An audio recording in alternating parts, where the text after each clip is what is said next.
Em, el contenido para esta unidad de Ciencias Sociales y Formación Ciudadana 4 abarca prácticamente temas muy importantes relacionados a la ciudadanía y a la democracia.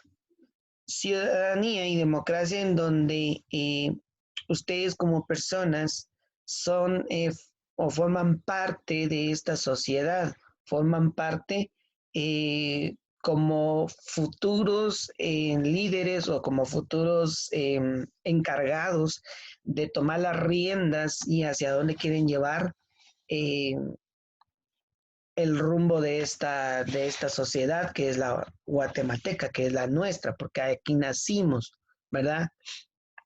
No importa si tenemos doble o incluso hasta triple ciudadanía, pero llevamos sangre guatemalteca en nuestras venas, ¿verdad? Y por ende somos ciudadanos de este país, incluso somos ciudadanos del mundo. Sin embargo, pues por cuestiones políticas, los seres humanos nos hemos puesto fronteras, a veces tan estúpidas, que no tienen sentido del ser, ¿va? Somos ciudadanos del mundo. Sin embargo, pues como ya les dije, la situación política es un poquito difícil de comprender.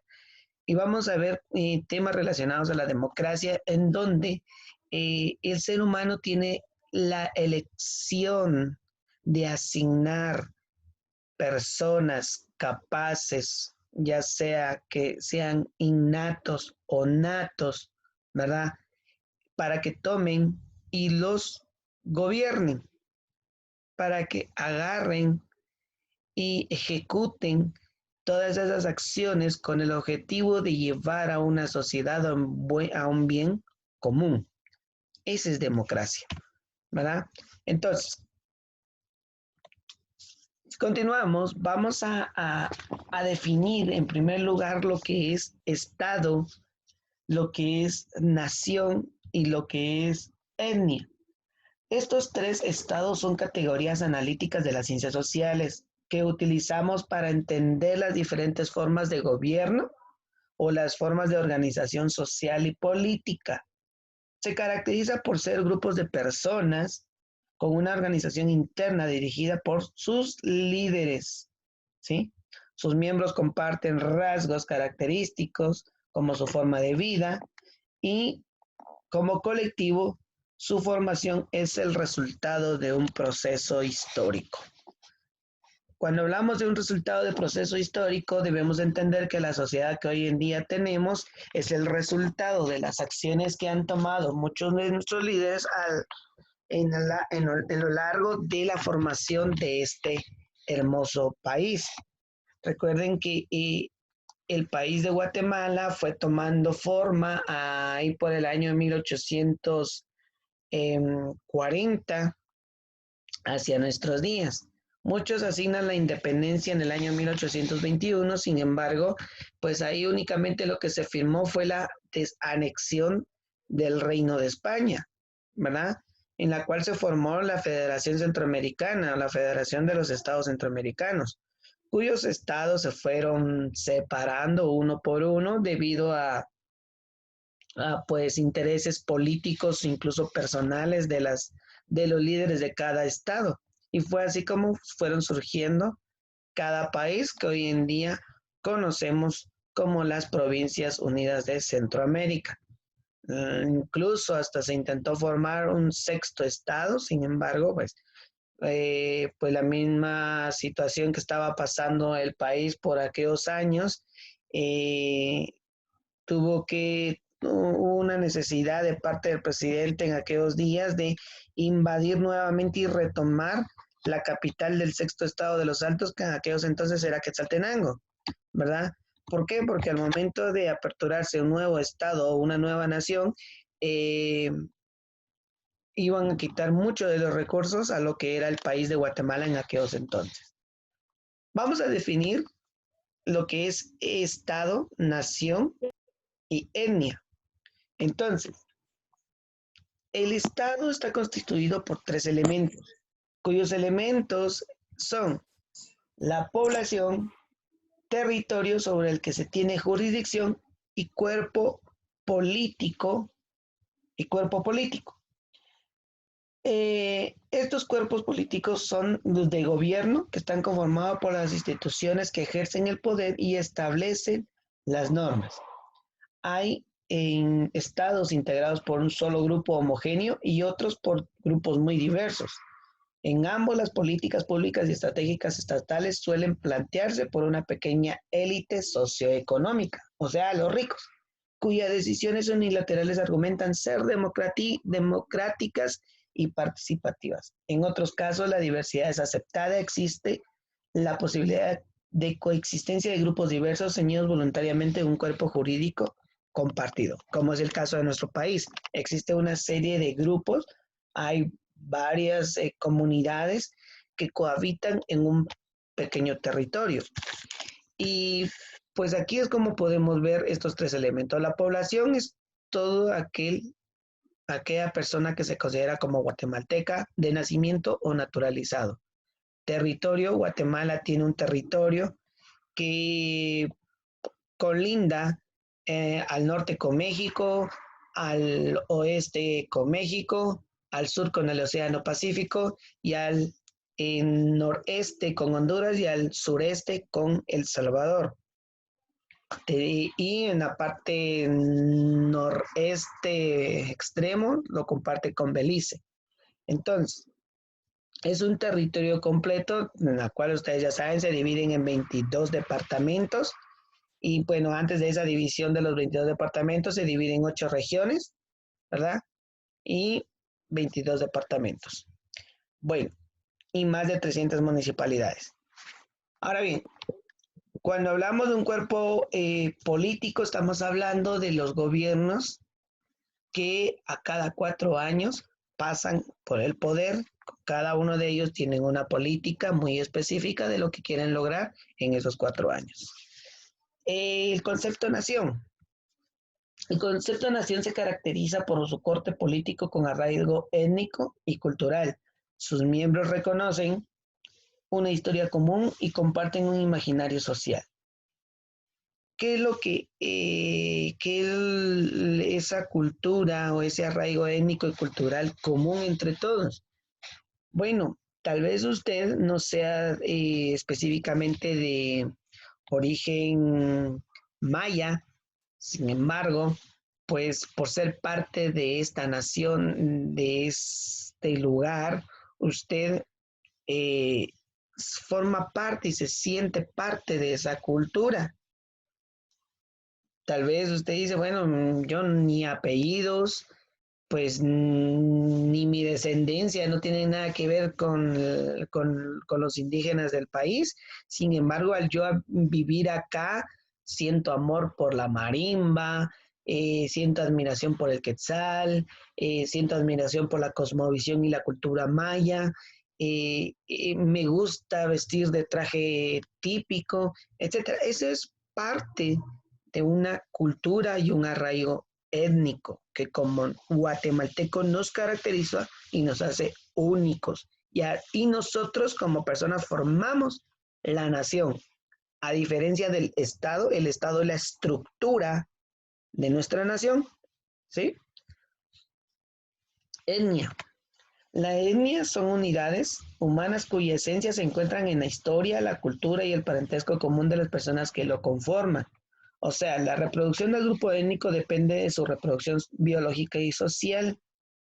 Es decir, cuando la nueva generación aprende de sus antepasados la forma de vida, el idioma y otros rasgos distintivos del grupo. En nuestro país tenemos muchas etnias como decían, culturas indígenas. Tenemos más de 20. Eso se puede reflejar muy bien en sus idiomas, en su cultura, en su forma de vivir, en sus costumbres y tradiciones. Somos una nación pluricultural. Continuamos. El Estado guatemalteco, ahorita nos vamos a enfocar en eso. El Estado guatemalteco, nuestro país es un Estado independiente, supuestamente, desde 1821, democrático, cuyo deber es garantizar a la población la vida, la libertad, la justicia, la seguridad, la paz, el desarrollo y el desarrollo integral de la persona, todo en el marco del cumplimiento de los derechos humanos. Como Estado, ¿verdad?, tiene un territorio delimitado sobre el que la institucionalidad política ejerce jurisdicción y quienes habitan en dicho territorio son reconocidos como ciudadanos y ciudadanas guatemaltecas con deberes y derechos determinados por la normativa de nuestro país. ¿Sí? El Estado guatemalteco no tiene injerencia sobre ningún otro territorio más que el que le pertenece. ¿Sí? No puede tener injerencia con nuestros hermanos centroamericanos del Salvador o los hermanos hondureños o los mexicanos o los beliceños. No, no tiene injerencia ni ellos sobre nosotros. Eso en papel o en teoría. Sin embargo, pues como vemos que por muchas circunstancias, como por ejemplo apoyo económico, apoyo estratégico o político, que nos han llevado a tener una asociación con otros países, ejemplo en los Estados Unidos, pues caemos en recibir injerencias de estos otros países. Veamos un ejemplo como El Salvador. El Salvador es un estado único, también es independiente y democrático y también garantiza estos aspectos a su población. Sin embargo, no es un país, a pesar de ser un país independiente y soberano, pues no tiene lo suficientemente recursos o sus leyes no están suficientemente fuertes como para aplicar una ley en donde pues endurezca los castigos hacia los criminales. Hace apenas esta semana, ¿verdad? Nayib Bukele endureció un poquito las medidas contra las maras que están en la cárcel, aislándolos totalmente uno de otros. ¿Y qué pasó ahí? Pues organizaciones como la Human Rights Watch de los Estados Unidos y otras entidades que velan por los derechos humanos alzaron la voz y pues alegaron dictadura y autoritarismo en El Salvador, ¿verdad? Cosa muy complicada de determinar. Sin embargo, debemos de tomar en cuenta que ningún país del mundo tiene injerencia en los Estados Unidos, pero Estados Unidos tiene un altísimo poder que tiene injerencia en cualquier estado que no tiene la capacidad de ser soberano totalmente. La organización política de nuestro país se presenta de tres maneras o tiene tres características. Es republicana, es representativa y es democrática. Cuando dice que nuestro Estado o nuestra organización política es republicana, nos estamos refiriendo a que se divide en tres poderes, cada uno de los cuales se constituye en organismo del Estado, ejecutivo, legislativo y judicial. La representatividad la ejercen los y las gobernantes que el pueblo elige de forma democrática y en quien la población ha depositado su soberanía para que los dirija, ¿verdad? A eso hablamos de democracia. Entonces, cuando alguien le pregunta a usted, oiga, ¿cuáles son las características de la organización política de su país? Bueno, las características es de que nuestro país es republicano, representativo y democrático. Esa es la respuesta. Bueno, ¿y por qué republicano su país? Porque se divide en tres poderes. Se divide en ejecutivo, legislativo y judicial. ¿Y por qué dicen que es representativo? Porque nosotros, o mejor dicho, nuestros gobernantes o líderes son los que ejercen el poder y son los que nos representan. ¿Y por qué es democrática? Porque nosotros depositamos la soberanía de nuestro país en esos líderes para que lo dirijan. Respuesta tan sencilla. Vamos a entrar a hablar del organismo ejecutivo. El organismo ejecutivo es el ente responsable de diseñar e impulsar acciones que permiten crear condiciones en las que la dignidad y el bienestar de la familia y de la población en general sean protegidos.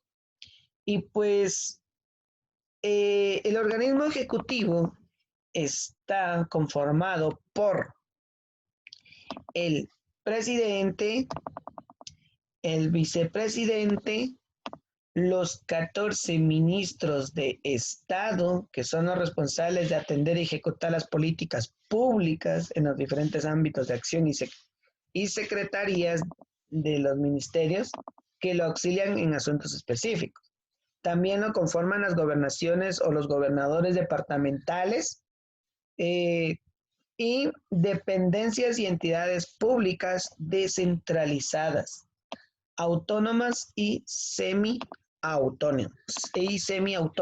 Todo ello conforma el organismo ejecutivo. No solo el presidente, ni el vicepresidente, ni los ministros, sino que también están aquí los gobernadores departamentales y las entidades descentralizadas. Como vemos acá, tenemos en la imagen a los actuales gobernadores de nuestro país. Uno es, creo que muy conocido en nuestros días, pero es por la misma situación que ha tenido el país, en la cual aparece a diario en cadena nacional, ¿verdad? Y todos conocemos cuál es su nombre. El nombre del presidente es Alejandro Yamatei y el nombre del vicepresidente en este caso vamos a ver, ahorita se me fueron los nombres, y Guillermo Castillo, ¿sí? El vicepresidente de nuestro país.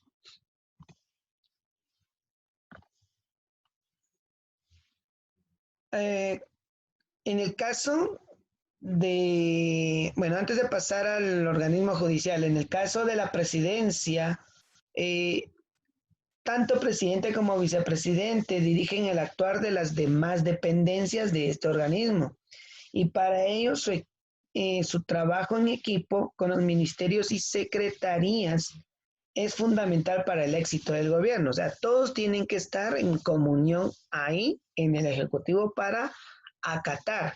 Por eso es que todas estas disposiciones que hoy en día nos están afectando a nosotros como ciudadanos han partido de la Junta o el Consejo de Ministros, como lo llama él. Y el Consejo de Ministros lo conforman los 14 ministerios o los 14 ministros, el presidente y el vicepresidente y los gobernadores, ¿verdad? En cuya reunión realizan o promueven decretos que más adelante les voy a indicar quién es el encargado de aprobar o desaprobar esos decretos. Los ministros, además de encargados de las secretarías, pueden ser interpelados por el Congreso y son susceptibles de que se les aplique las sanciones judiciales. Bueno, el organismo judicial. Vamos al otro poder del Estado. El organismo judicial dice que vela por el cumplimiento y el respeto del sistema de justicia. En este caso está conformado en primer lugar y como instancia máxima por la Corte Suprema de Justicia o CSJ, como se conoce con sus siglas, que es el máximo ente rector de las entidades que conforman estos organismos. Esta institución nombra a los jueces del país, revisa y resuelve amparos interpuestos ante resoluciones de los tribunales. También lo conforma la Corte de Apelaciones, también los juzgados de primera instancia y los juzgados de paz.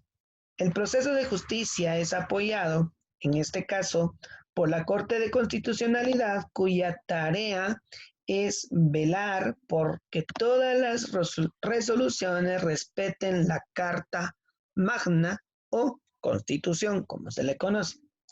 También recibe apoyo de la Procuraduría General de la Nación. También reciben el apoyo del Ministerio Público, del Instituto de la Defensa Penal y de la Policía Nacional Civil para la aplicación y ejecución de las leyes.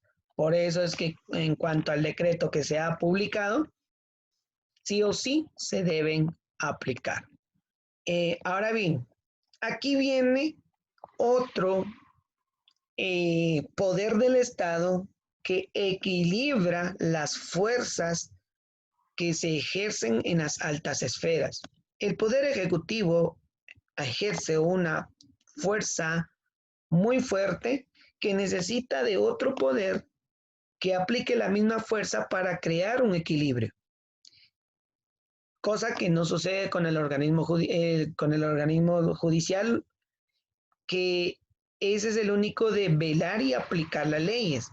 Sin embargo, el organismo ejecutivo dispone, propone, ejecuta acciones, por ejemplo, así como los decretos que en estos días han sido muy comunes.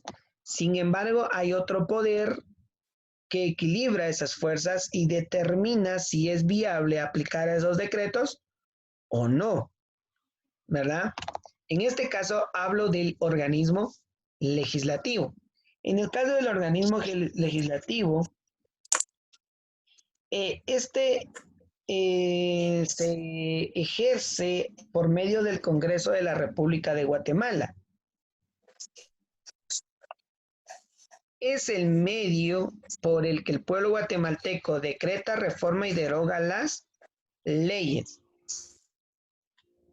Su máxima autoridad en este caso es la Junta o es la Asamblea en pleno, dirigido por una Junta directiva. Las sesiones sostenidas son de carácter público. Cualquier ciudadano o ciudadano puede estar presente.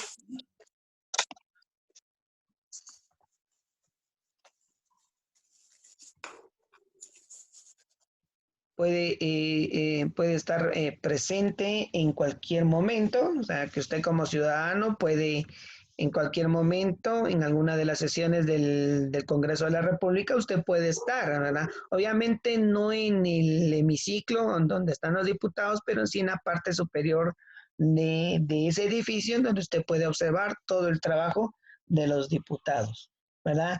El conjunto de diputados y diputadas también están organizados en comisiones legislativas que pueden ser de carácter ordinario, extraordinario o específico. Y cada comisión debe haber como un mínimo un miembro de cada bloque legislativo, no pudiendo estar conformado por menos de 7 diputados ni exceder los 15, ¿verdad? Aquí su función principal es revisar las propuestas de ley, sugerir y tratar temas específicos al Pleno del Congreso, después de haber realizado un estudio técnico de los asuntos que son de interés para cada una de las comisiones. Y aquí tenemos a los representantes de la Junta Directiva para este año y que su mandato termina el 14 de enero del próximo año. El presidente del Congreso es el señor o el diputado Alan Estuardo Rodríguez, la primera vicepresidenta es Sofía Hernández, el segundo vicepresidente es Luis Alfonso Rosales, el tercer vicepresidente es Armando Damián Castillo, el primer secretario es Felipe Alejos, el segundo secretario es Rudy Pereira Delgado, el tercer secretario es Douglas Ribeiro Mérida, el cuarto secretario es Hernán Morán Mejía y el quinto secretario que conforma la junta directiva es el diputado Carlos Santiago Nájera. Estos son los 9 diputados que integran la junta directiva y que se eligen año con año. Bueno, entonces, hablábamos de fuerza de poderes, así como vemos ahorita en donde el Congreso de la República aprobó una ley, creo que es el decreto 15 del año, decreto número 15 del año 2020, en donde pues impulsan el apoyo a la población a través de impedir el corte de los servicios básicos para quienes no pueden pagar por crisis o por estas situaciones. Sin embargo, no estuvo vigente este decreto debido a que cuando la ley o la propuesta surge de acá, del Congreso de la República, tiene que ir al organismo ejecutivo, o sea, con el presidente y los ministros, para que lo evalúen, lo estudien y así puedan aprobarlo.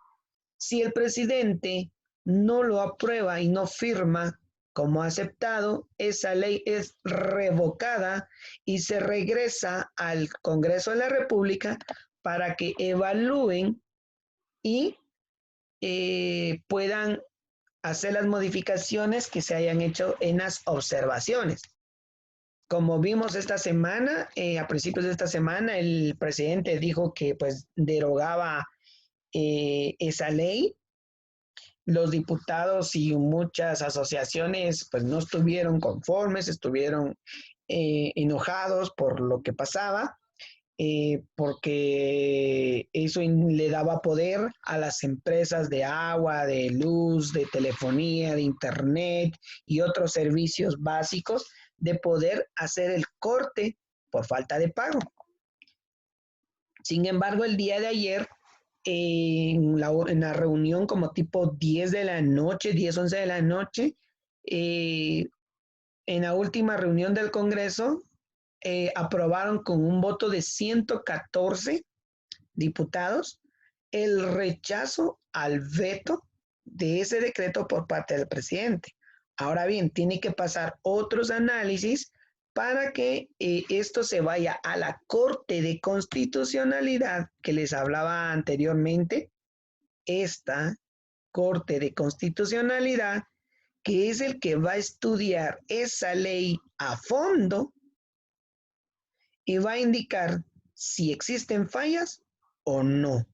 Y la Corte de Constitucionalidad está conformado por personas de, por así decirles, personas nobles, reconocidas, que se le conoce como constituyentes, que son las personas más capacitadas que tiene el país para poder analizar todas las leyes existentes en nuestro medio. Entonces, para que esta ley se publique en el Diario de Centroamérica ha de pasar probablemente 1 o 2 semanas más hasta que al final de cuentas se logre aprobar. Entonces, este es el tema relacionado a, al Estado. Vamos a entrar a esta última parte que es el Estado de Derecho. El Estado de Derecho y Justicia, todo Estado se basa en el cuerpo de normas y leyes por las cuales se rige su gobierno y toda la población. Cuando estas responden a las necesidades de la sociedad y del orden político, es posible alcanzar el Estado de Derecho. Entonces, el Estado de Derecho se alcanza cuando las autoridades se apegan al marco normativo del país por medio del funcionamiento eficiente de los organismos de gobierno. El Estado de Derecho es el verdadero respeto al pacto colectivo concretado entre el Estado y el sistema de orden público contemplado en nuestras leyes. Bueno, ¿y cómo vamos a ver los resultados de un Estado de Derecho verdadero? Estos se observan en el grado de acercamiento a las metas y objetivos del Estado.